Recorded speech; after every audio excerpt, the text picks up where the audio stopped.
Hello everybody, this is Patrick here at Locals Tasting Room in beautiful downtown Geyserville. We're here on the second weekend of Barrel Tasting 2019, and I brought Bill Pesonen in to be with us from William Gordon Winery. Cheers, Bill. Cheers, Patrick. We are tasting the William Gordon 2012 Cabernet Sauvignon right now, but what we're going to do is we're going to compare it with the 2010 as well, because I thought it'd be fun, since we have both wines in the room right now, to kind of give you folks an idea about the difference between the two. So we've got the 12 in the glass right now. Well, tell me about the 2012. Well, the 2012 contrasts with the 2010 in that they were actually both great growing years. The 12 was a huge production. We had really nice fruit. Both the winery we mainly sell to, St. Francis, and our production was up on this year.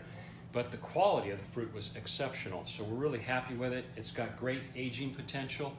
This wine is aged in French oak for 2 years. The 10 was also, as all of our cabs are. The profile is 1/3 new, 1/3 1-year-old, 1/3 2-year-old French oak.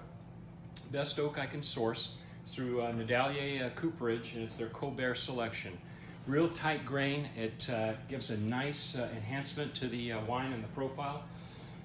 This wine has a pH level that will produce a great ageability. So the acid level of this wine basically is in the 3.5, 3.6 range.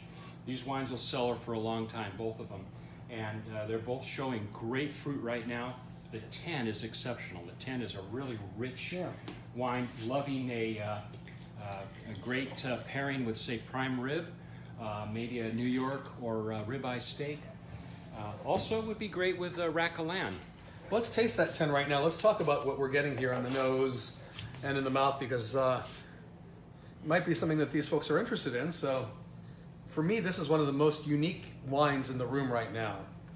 I'm loving the savory components of this. Really different than a lot of the other Cabernets you might find out on the market these days. Well, thank you for that. That's much appreciated. There's a great balance of fruit and spice in this wine, but I love the blueberry that really comes through, and that's typical of this clone. This is very similar to a Napa clone 337, and you get a lot of that fruit profile in the darker berry.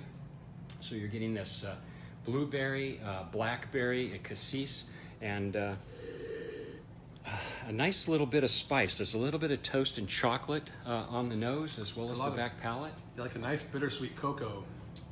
Little mocha cocoa, and I love this long, wonderful finish that this wine expresses. Now, what first catches my attention to this is the totally different savory nose. I'm getting a lot of things like dark, deep Kalamata olive and a little bit of caper or something in the nose. That's just a beautiful, alluring thing that lures you in and then grabs you by all the fruit. It's kind of fun for me. So, quick aside, between the two, what are you liking? What's your main difference in terms of the flavor profile of the two for you? Well, the 10 is showing that nice component of age, and that is what laying down a wine is all about. To be able to set this wine down, and it has the structure and components for good ageability. This one will see the same thing in time. The 12 is going to reach these levels as the 10 has achieved. This is a great wine that will age just as well. All right, well, thank you. So, folks, you're looking at the William Gordon 2012 and 2010 Cabernet Sauvignon. Bill does all the aging work, so you don't have to. So come by and taste them here at Locals Tasting Room in downtown Geyserville. Thanks for joining us. Cheers. Cheers.